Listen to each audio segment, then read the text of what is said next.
يا لطيفا بخلقه يا عليما بخلقه يا خبيرا بخلقه الطف بنا يا لطيف يا عليم يا خبير يا لطيفا بخلقه يا عليما بخلقه يا خبيرا بخلقه الطف بنا يا لطيف يا عليم يا خبير يا لطيفا بخلقه يا عليما بخلقه يا خبيرا بخلقه الطف بنا يا لطيف يا خبير. اللهم صل وسلم وبارك على سيدنا محمد وعلى ال سيدنا محمد. اللهم لك الحمد وإليك المشتكى وبك المستعان وأنت المستعان ولا حول ولا قوة إلا بك يا أرحم الراحمين. اللهم لا فرج إلا فرجك ولا لطف إلا لطفك ففرج عنا كل هم وغم وكرب وارفع عنا هذه المحنة والبلية وادفعها بيدك القوية إنك على كل شيء قدير. اللهم أنت أقرب من كل قريب وأنت أكرم من كل كريم وأنت أجود من كل جواد وأنت أحفظ من كل حفيظ وأنت ألطف من كل لطيف. فنسألك بحق اسمك اللطيف أن تسخر لنا من الأسباب ومن خلقك دائما من يقضي لنا حاجاتنا ويدفع عنا خصمنا وينجينا ممن ظلمنا وعادانا. وبحقك يا لطيف ألطف بنا عند الشدائد ونجنا من المكائد كلها. الله لطيف بعباده يرزق من يشاء وهو القوي العزيز. وصلى الله على سيدنا محمد وعلى آله وصحبه وسلم والحمد لله رب العالمين. فاتحة الله يدخل نياتنا في نيات أسلافنا الصالحين ويدخل أعمالنا في أعمالهم وأخلاقنا في أخلاقهم ويكرمنا بالتقوى والاستقامة ويعيذنا من موجبات الندامة ويشرح صدورنا ويستر عيوبنا ويكشف كروبنا ويغفر ذنوبنا ويصلح قلوبنا ويحول أحوالنا إلى أحسن حال ويحفظنا ويحفظ أولادنا ويحفظ بناتنا ويحفظ ذريتنا إلى يوم الدين من كل مكروه ومن كل سوء ويبارك لنا في ساعاتنا وأوقاتنا وأموالنا وأهلنا.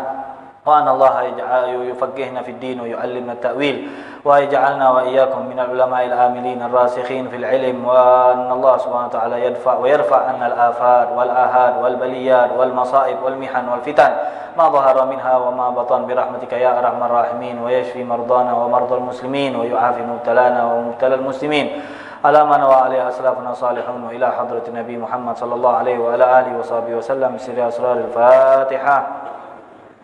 أعوذ بالله من الشيطان الرجيم. بسم الله الرحمن الرحيم. الحمد لله رب العالمين الرحمن الرحيم مالك يوم الدين إياك نعبد وإياك نستعين اهدنا الصراط المستقيم صراط الذين أنعمت عليهم غير المغضوب عليهم ولا الضالين آمين. بسم الله الرحمن الرحيم. الحمد لله رب العالمين وصلى الله وسلم على سيدنا ومولانا محمد وعلى آله وصحبه أجمعين. سبحانك لا علم لنا إلا ما علمتنا إنك أنت العليم الحكيم. رب اشرح لي صدري ويسر لي أمري واحلل عقدة من لساني يفقهوا قولي وسدد لساني واهدي قلبي بجاه النبي. اللهم هداية للصواب. اللهم ارزقنا السداد والصواب في الأقوال والأفعال والأعمال. Alhamdulillah wa syukurillah. Puji syukur kehadirat Allah Subhanahu wa taala di mana pada malam hari ini kita kembali dikumpulkan oleh Allah, dipertemukan oleh Allah Subhanahu wa taala dalam satu tempat di mana tempat tersebut merupakan tempat yang paling dicintai oleh Allah Subhanahu wa taala. Untuk itu jangan lupa niat iktikaf dalam masjid. Salawat serta salam semoga selalu tercurahkan kepada baginda besar Nabi Muhammad sallallahu alaihi wa alihi wasallam di mana beliau adalah seorang kekasih Allah, Nabiullah yang gerak-geriknya merupakan petunjuk untuk umat Nabi Muhammad SAW. Tindak tanduknya merupakan kebaikan untuk umat Nabi Muhammad SAW. Tidaklah beliau mengatakan suatu perkataan atau melakukan suatu perbuatan kecuali di dalamnya ada kemaslahatan dan kebahagiaan dunia dan di akhirat. Nah, ini harus kita yakini sebagai orang yang memeluk agama Islam. Hal yang paling diagungkan untuk umat Islam itu semua yang berkaitan dengan Nabi Muhammad SAW. Nah, kalau ini luput dari hati kita, maka mulailah umat Islam akan berada di dalam kemerosotan. Jadi kalau sudah mulai pandangan mereka terhadap baginda Rasulullah SAW tidak ada penghormatan, tidak ada pengagungan, maka umat Islam akan semakin merosot, semakin jauh dari Allah Subhanahu wa taala. Nah, untuk itu baginda Rasulullah SAW ingin umatnya menjadi umat yang paling tinggi derajatnya di sisi Allah Subhanahu wa taala. Dan di antara hal yang menjadikan kita tinggi itu, kata Rasulullah SAW, adalah dengan ketakwaan. Di mana kita tahu setiap khotib naik ke atas mimbar setiap Jumat, pasti wasiat pertama yang akan diucapkan oleh khotib adalah wasiat bittaqwa. Ittaqullah, kata khotib. Kenapa kok perlu setiap Jumat diulang-ulang kalimat ittaqullah, ittaqullah? Karena Allah mengatakan inna akramakum indallahi atqakum. Yang paling mulia di antara kalian adalah yang paling bertakwa. Nah, tapi ketakwaan ini tidak bisa kita dapatkan tanpa ada ilmu. Karena bagaimana seseorang bisa bertakwa? Kita tahu ketakwaan itu ibarat dua hal. Mengindahkan, melaksanakan perintah, menjauhi larangan. Perintah Allah ini bagaimana mau kita laksanakan sementara kita tidak tahu. Begitu juga larangan, bagaimana kita mau menghindari kalau kita tidak tahu. Artinya, hal yang pertama kali yang harus kita lakukan sebelum bertakwa itu adalah ilmu tentang perintah-perintah Allah dan ilmu tentang larangan-larangan Allah Subhanahu wa taala, dan itulah yang kita kaji setiap hari di dalam kajian-kajian dan majelis-majelis kita. Seperti biasa di awal majelis ini kita akan mengingatkan kembali tentang pentingnya seseorang menuntut ilmu, pentingnya seseorang hadir di dalam majelis ilmu lewat hadis baginda Rasulullah sallallahu alaihi wasallam, dan juga nanti akan kita sebutkan beberapa cerita yang berkaitan dengan kemuliaan suatu ilmu. Jadi di sini yang pertama nanti kita akan membacakan terlebih dahulu hadis yang sering sekali kita dengar. Hadis itu berbunyi, qala Rasulullah sallallahu alaihi wasallam, ad-dunya mal'unatun. Dunia ini dilaknat oleh Allah Subhanahu wa taala. Mal'unun ma fiha, dan dilaknat apa yang ada di dalamnya. Laknat itu ibarat tidak ada rahmat. Jadi dijauhkan dari rahmat. Nah, itu laknat. Jadi kalau ada orang yang kena laknat, berarti orang tersebut dijauhkan dari rahmat Allah Subhanahu wa taala. Lalu bagaimana seseorang bisa hidup tanpa rahmat dari Allah Subhanahu wa taala? Seseorang bisa hidup tanpa kasih sayang dari Allah Subhanahu wa taala. Nah, di sini dikatakan dunia itu mal'unatun. Dilaknat oleh Allah Subhanahu wa taala. Mal'unun ma fiha, dan dia juga dilaknat apa saja yang ada di atas dunia. Tapi kemudian Rasulullah memberikan pengecualian. Illa dzikrullah wa ma wala. Kecuali zikir kepada Allah Subhanahu wa taala. Itu termasuk hal yang ada di dunia. Tapi zikir kepada Allah tidak dikategorikan masuk di dalam laknatnya Allah Subhanahu wa taala. Wa ma wala, apa saja yang menyampaikan kepada zikir. Nah, zikir ini kata Abdullah bin Abbas radhiyallahu taala anhu, seorang sahabat Nabi Muhammad sallallahu alaihi wasallam, beliau mengatakan zikir itu jangan kita artikan dengan artian yang sempit. Jangan cuma katakan zikir itu mengucapkan subhanallah, alhamdulillah, la ilaha illallah, Allahu akbar. Zikir itu punya makna yang sangat luas. Apa saja yang mengingatkan kita dengan Allah, maka itu termasuk zikir. Dan kata Abdullah bin Abbas, ilmu, duduk di dalam majelis ilmu itu pun dicatat sebagai orang yang sedang berzikir. Jadi kita yang duduk hanya mendengar ilmu yang disampaikan itu sama seperti kita sedang berzikir. Ini Abdullah bin Abbas yang mengatakan.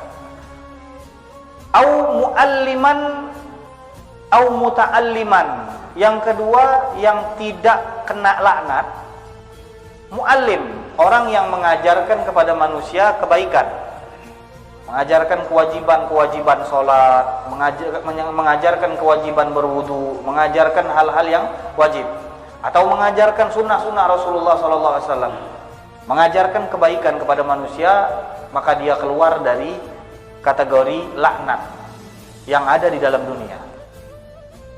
saya tidak punya ilmu yang selevel itu sehingga saya tidak berani untuk mengajar di muka umum. Loh, kau bisa mengajarkan keluargamu, kau bisa mengajarkan orang-orang yang dekat denganmu, kau bisa mengajarkan orang-orang yang sudah menjadi tanggunganmu. Jadi sehingga arti mu'allim ini jangan kita artikan mu'allim itu harus ustadz di depan dengan mic, dengan halayak yang ramai. Jangan kita artikan dengan artian yang sempit, karena yang namanya mengajar bisa dalam ranah yang kecil.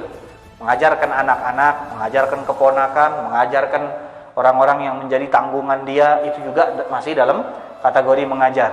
Nah, kalau tidak punya keterampilan sama sekali untuk mengajar, dia bilang susah, saya tidak bisa juga mengajar.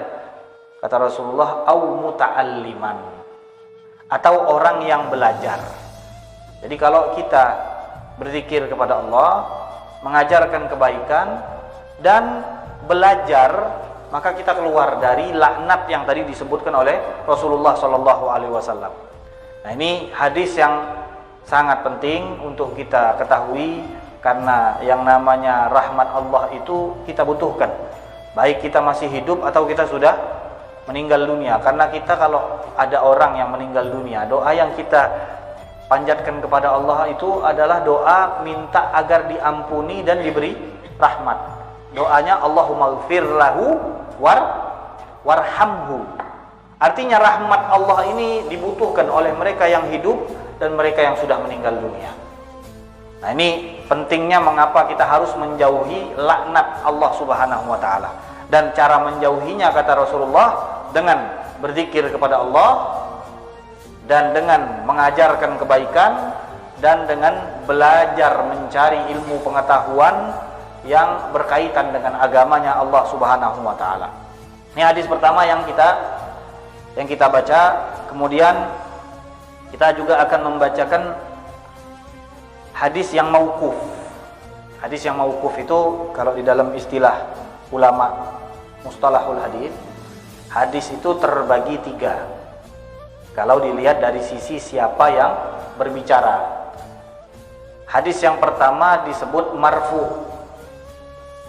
Hadis marfu adalah hadis yang hadisnya itu diucapkan oleh Rasulullah SAW. Artinya siapa pembicara terakhir? Rasulullah SAW. Kan tiap-tiap hadis itu ada sanad, ada rantai, silsilah.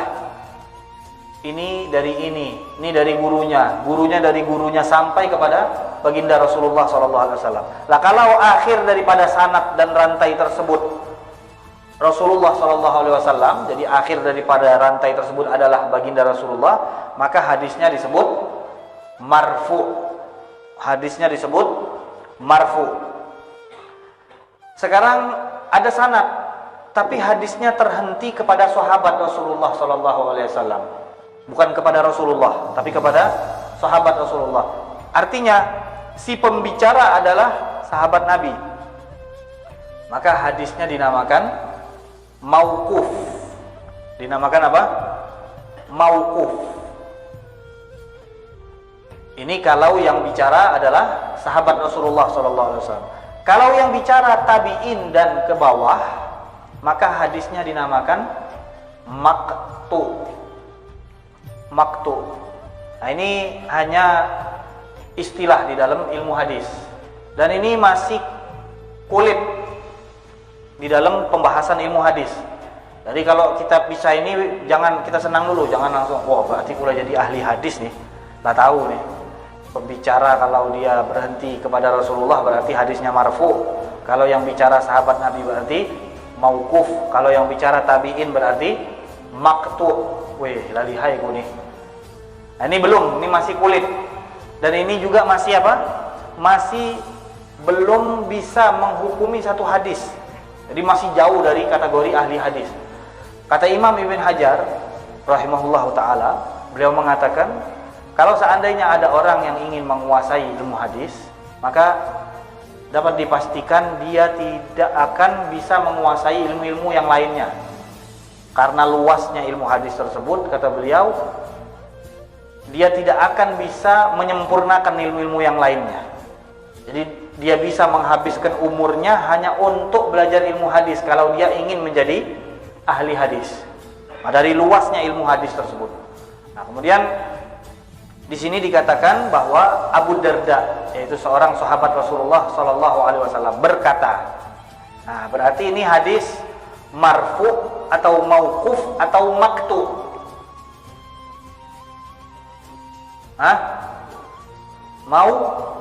Mauquf. Karena yang bicara Abu Darda, sahabat Rasulullah Shallallahu Alaihi Wasallam. Apa kata beliau? Ta'allamu qabla an yurfa'al ilm. Belajarlah kalian sebelum ilmu itu diangkat. Ilmu ini akan diangkat. Sekarang kita masih bahagia, masih bisa duduk, masih bisa majelis. Tapi ketahuilah akan datang satu waktu di mana ilmu akan diangkat. Tidak ada majelis. Kalau sudah tidak ada majelis, di mana kita akan mendapatkan pahala yang besar yang cuma kita dapatkan di dalam majelis-majelis ilmu Rasulullah sallallahu alaihi wasallam. Kata beliau, ta'allamu, belajarlah sebelum ilmu tersebut diangkat. Fa innal alim wal muta'allim fil ajri sawa, kata Abu Darda, karena orang yang mengajar dan orang yang belajar di dalam pahala sama. Itu enaknya.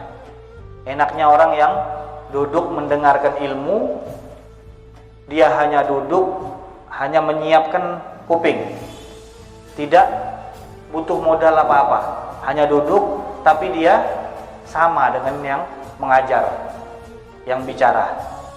Nah, ini enaknya kita orang yang duduk di dalam majelis ilmu Rasulullah SAW, yang duduk mendengar dan yang berbicara pahalanya sama, kata Abu Darda. Kemudian beliau mengatakan, muallimul khairi wa muta'allimuhu fil ajri sawa. Orang yang mengajarkan kebaikan dan orang yang belajar dari orang alim tersebut pahalanya sama, kata Abu Darda. Nah, kita akan membacakan hadis yang diucapkan oleh Ibn Abbas, Abdullah bin Abbas. Nah, berarti ini siapa Abdullah bin Abbas? Sahabat Rasulullah SAW. Beliau yang berbicara. Nah, ini hadis maktu atau marfu atau mauquf. Mauquf. Marfu tadi kalau nabi, mauquf kalau sahabat, maktu kalau tabi'in. Ini cerita agak unik. Kata Abdullah bin Abbas, beliau bercerita. Jadi ini cerita di kalangan iblis. Iblis itu kan ustadznya setan-setan.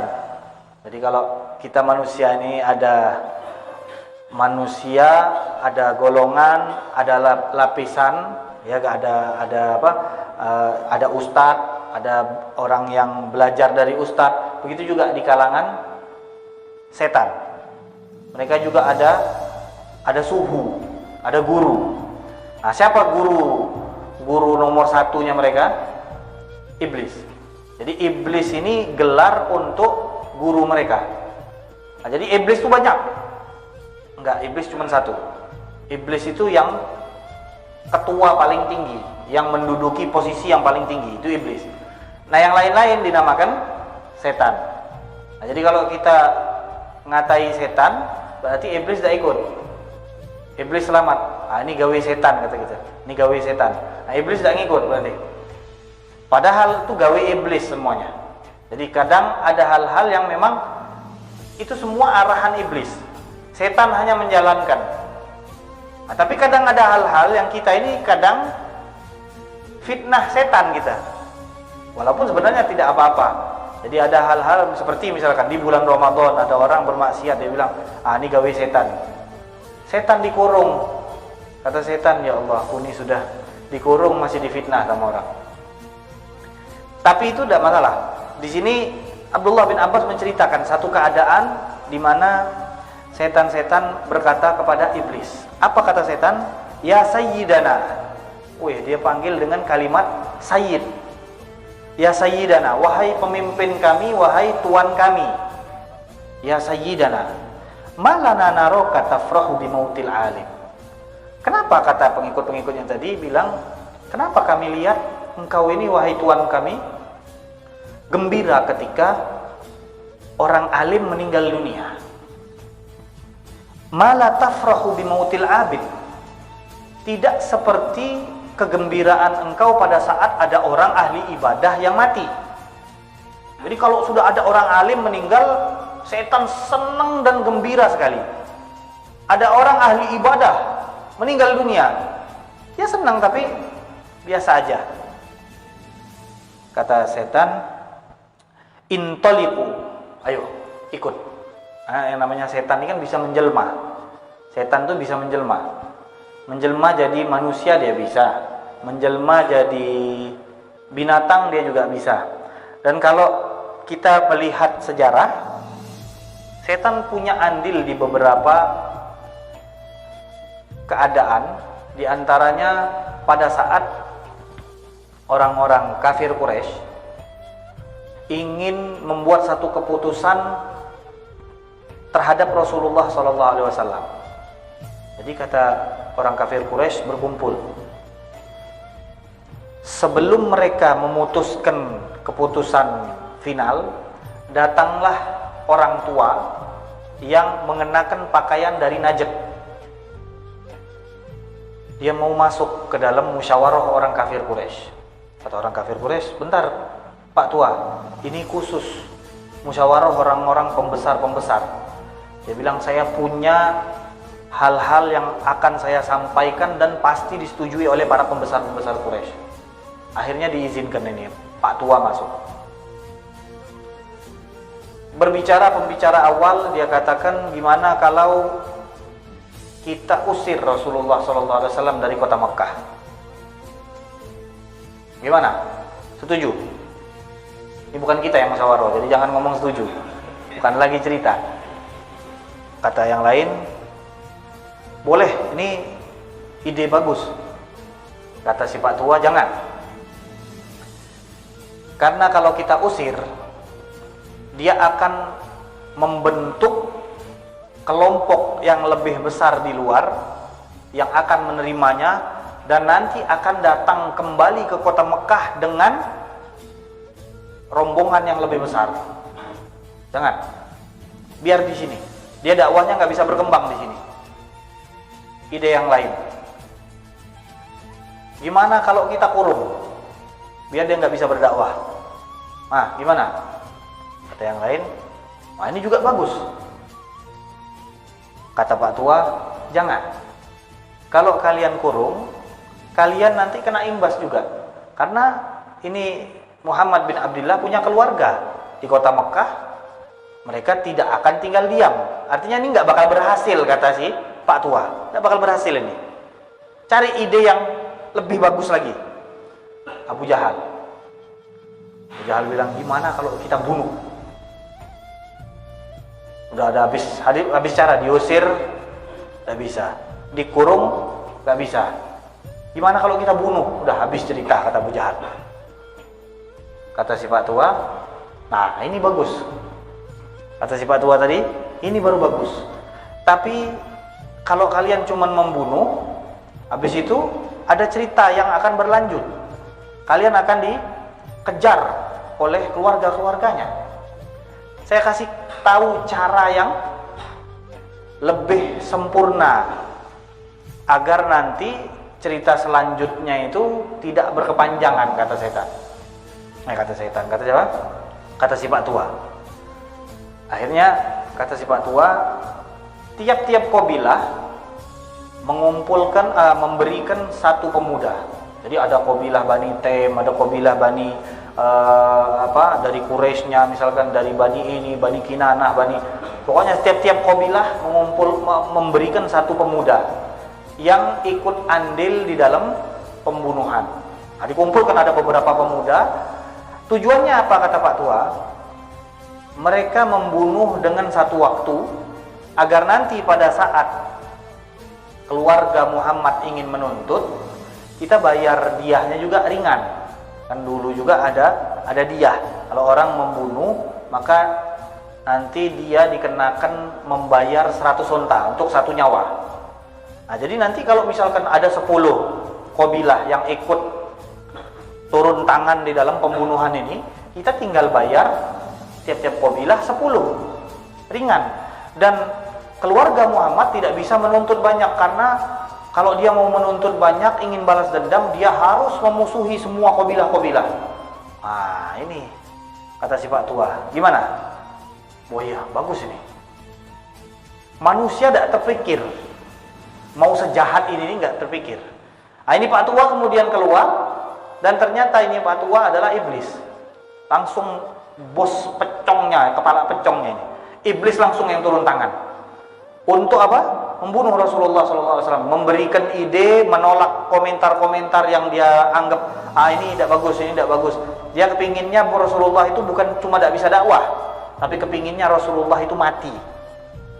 Dia kepingin Rasulullah itu meninggal dunia sehingga tidak tersebar agama Islam.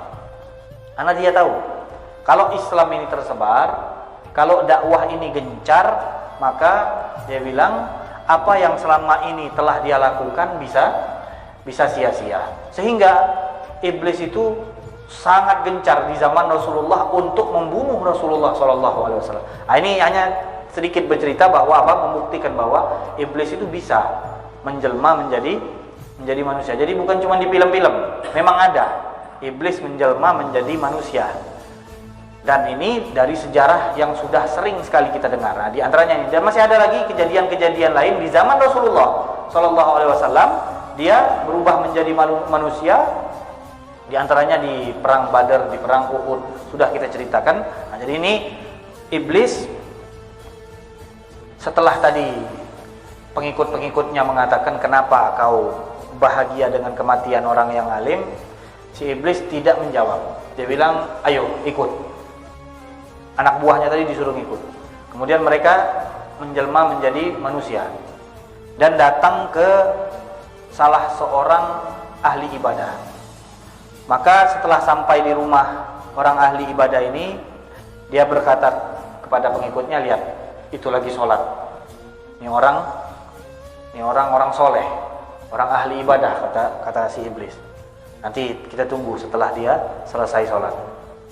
Selesai dia sholat, kata iblis, kami punya beberapa pertanyaan dan kami ingin menanyakannya langsung kepada engkau, karena kami memandang kau ini orang soleh, kata si iblis. Maka orang yang soleh tadi mengatakan, silakan, ada pertanyaan apa? Nah, jadi hati-hati kalau ada orang datang ke rumah nanya-nanya, bisa jadi nanti itu bisa jadi, belum tentu tapi. Jadi di sini iblis datang ke rumah ahli ibadah untuk menjawab pertanyaan pengikut-pengikutnya. Dia bilang, kami punya pertanyaan dan kami menganggap kau ini orang soleh, orang ahli ibadah, dan kami ingin mendengarkan jawabannya. Silakan, kata orang ahli ibadah ini. Apa pertanyaannya? Hal yaqdiru rabbuka an yaj'ala dunya fi jawfi baydatin. Apakah mampu Tuhanmu, Allah Subhanahu wa taala, menjadikan dunia dan seisinya ini di dalam telur? Wih, hebat gak pertanyaan iblis ini, kelas tinggi ini. Mampukah Allah menjadikan dunia di dalam telur? Ini jangan kita jawab. Biar nanti cerita yang akan menjawab. Jadi tidak usah dijawab. Kata ahli ibadah, faqala la, tidak bisa. Mana? Masjid aja kita masukkan ke dalam telur, nggak bisa. Bisa kalau masjidnya kita kecilkan jadi kayak telur, atau telurnya kita besarkan jadi kayak masjid. Benar nggak? Dalam logika kita kan seperti itu. Jadi kata si Abid, nggak bisa. Gimana dunia dimasukkan ke dalam telur? Nggak bisa dia bilang.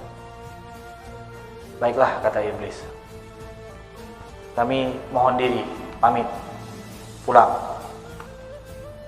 Kemudian si iblis bilang ke pengikut-pengikutnya, faqala atarawunahu, gimana? Kalian lihat itu tadi, ahli ibadah tadi, ketika kita tanyakan hal-hal yang seperti tadi, yang berkaitan dengan akidah, kata iblis, atarawunahu, kau lihat itu, kata iblis, kafara fi sa'ah, Dengan jawaban tadi, dia sudah kafir dalam hitungan detik. Nah itu kata iblis. Lihat, dengan jawaban tadi, orang ahli ibadah tadi sudah kafir, kata iblis. Iblis ini pintar akidahnya, jangan dikira tidak tahu. Dia tahu apa yang mengeluarkan orang dari agama, apa yang tidak mengeluarkan orang dari agama. Dia tahu. Jadi kata iblis, kafara fis sa'ah. Dalam hitungan detik, dengan jawabannya tadi dia sudah keluar dari agama Islam. Maka ayo ikut lagi, kata iblis. Ngikut lagi, datang ke majelis taklim. Ikut juga dia. Nah, ini hati-hati jadi kita kalau di majelis taklim ini, kalau ada orang-orang tidak dikenal patut dicurigai. Kalau ada yang sudah lama tidak datang, tahu-tahu datang. Nah, itu hati-hati, kita mungkin ada yang nyamar. Mungkin.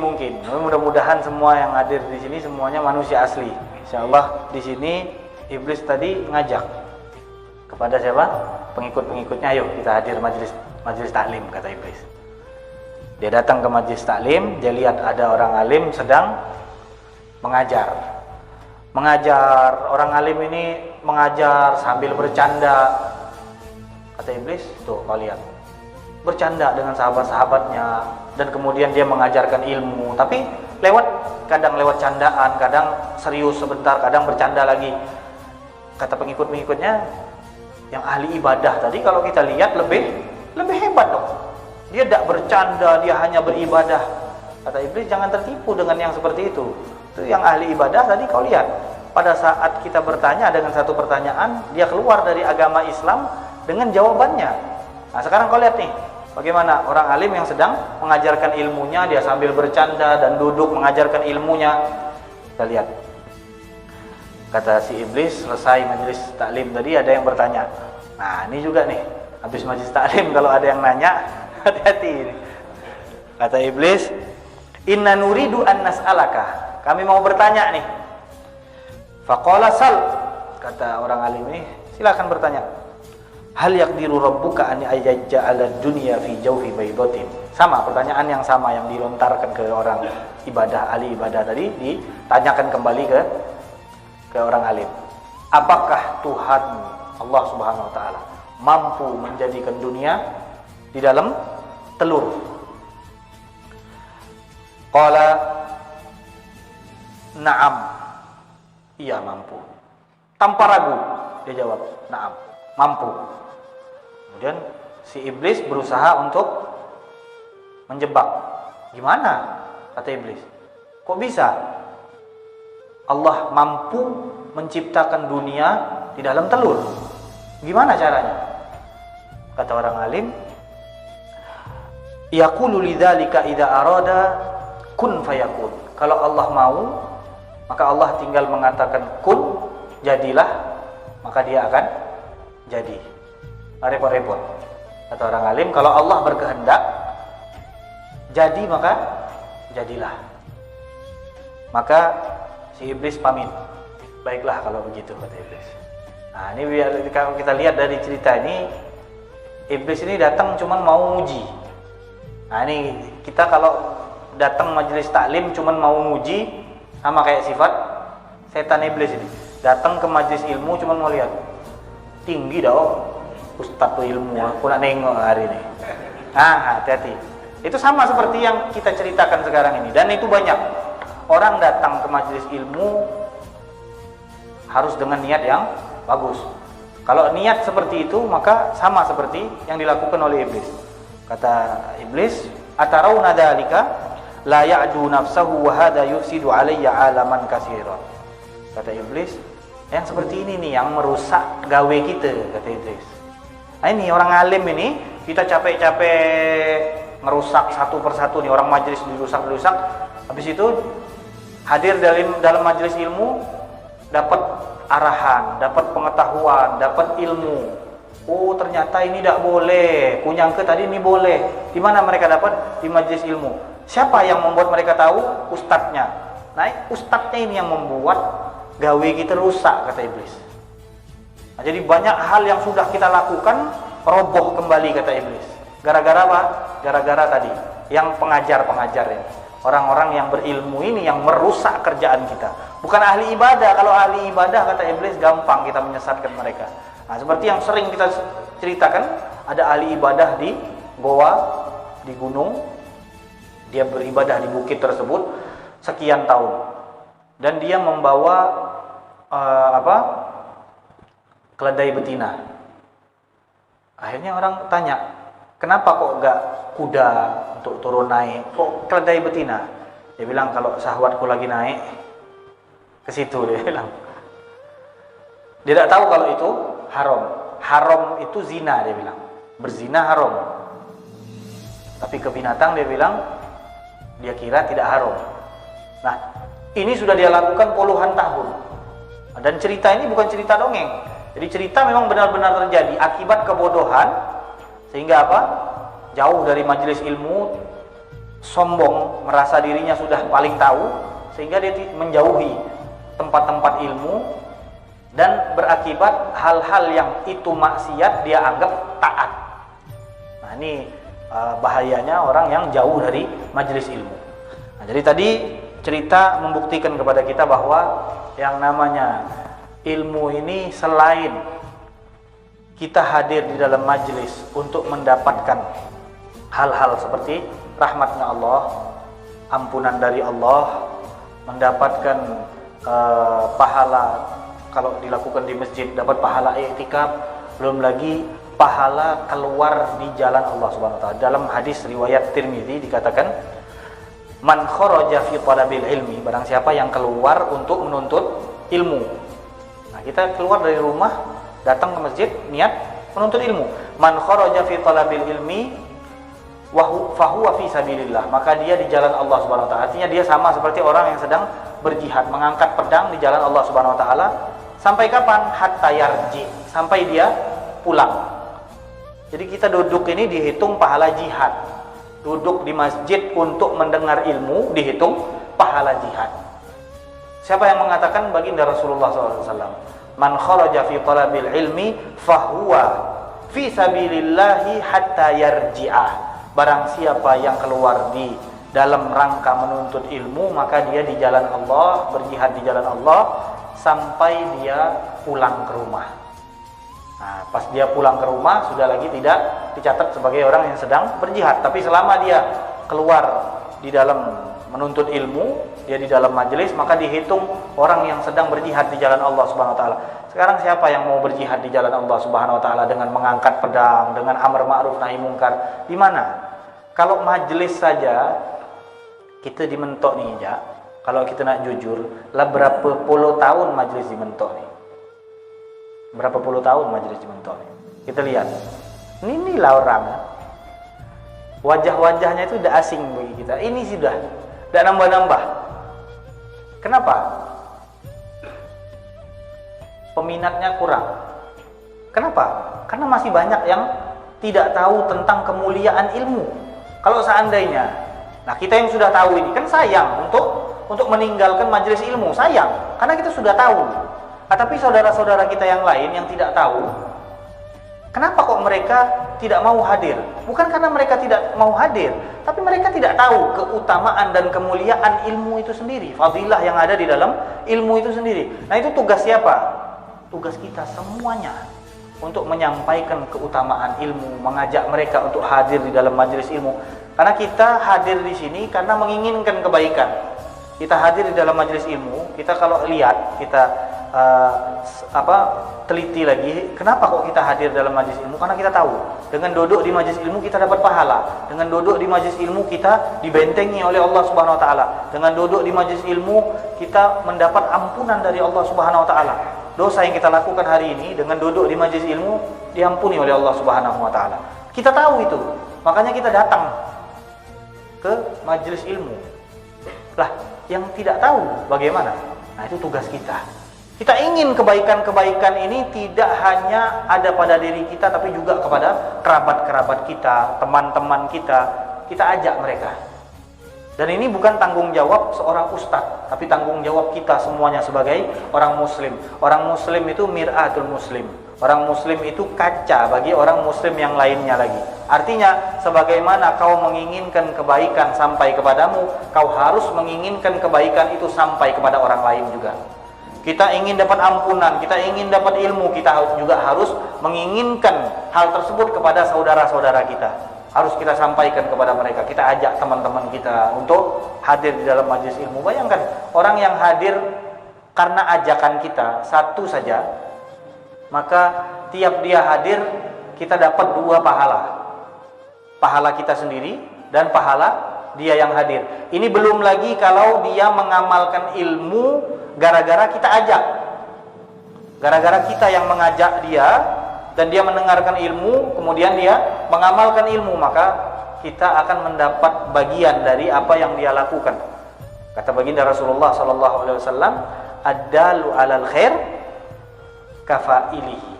Orang yang menunjukkan kepada kebaikan, maka dia dapat pahala seperti orang yang melakukan kebaikan tersebut. Jadi mudah-mudahan ini pembukaan, jadi tidak sampai jam 9, supaya kita lebih termotivasi lagi untuk semangat menghadiri majelis-majelis ilmu, dan juga bisa mengajak sanak kerabat kita, keluarga kita, dan teman-teman kita agar meramaikan dan memakmurkan majelis-majelis ilmu yang ada di kota kita, agar supaya semuanya masing-masing mendapatkan kebaikan, mendapatkan ampunan dari Allah Subhanahu wa taala. Semakin banyak yang kenal dengan agama Islam, semakin banyak yang kenal dengan Rasulullah sallallahu alaihi wasallam. Cita-cita kita hanya itu. Tujuan kita hidup hanya untuk menyampaikan manfaat dan kebaikan kepada orang lain. Dan ini adalah cita-cita yang paling mulia. Cita-cita yang paling mulia adalah cita-cita ketika seorang memiliki cita-cita ingin menyampaikan kebaikan kepada orang lain dan memberikan manfaat sebanyak-banyaknya kepada orang lain. Itu sesuai dengan sabda baginda Rasulullah, khairun nas anfa'uhum linnas. Manusia yang paling baik, yang paling utama adalah yang paling bermanfaat untuk manusia lain. Dan kata ulama, tidak ada yang lebih manfaat dari ilmu agama Rasulullah SAW. Makanan kau berikan sebentar habis, uang kau berikan sebentar habis, tapi ilmu Rasulullah SAW kau berikan, itu akan memberikan manfaat-manfaat, dan itu akan menjadi amal jariah buat kita setelah kita meninggal dunia. Mudah-mudahan perkumpulan kita akan mendatangkan keberkahan, majlis-majlis kita selanjutnya akan lebih makmur dan lebih ramai lagi, dan Allah tambahkan kepada kita taufik dan hidayahnya. Allah sehatkan badan kita, Allah tambahkan rezeki kita, dan Allah luaskan rezeki kita. Allah jaga kita dan anak-anak kita dari aliran-aliran yang dapat menyesatkan pikiran mereka. Amin ya rabbal alamin. Wa sallallahu ala sayyidina wa maulana Muhammadin wa ala alihi wa sahbihi wasallam walhamdulillahi rabbil alamin.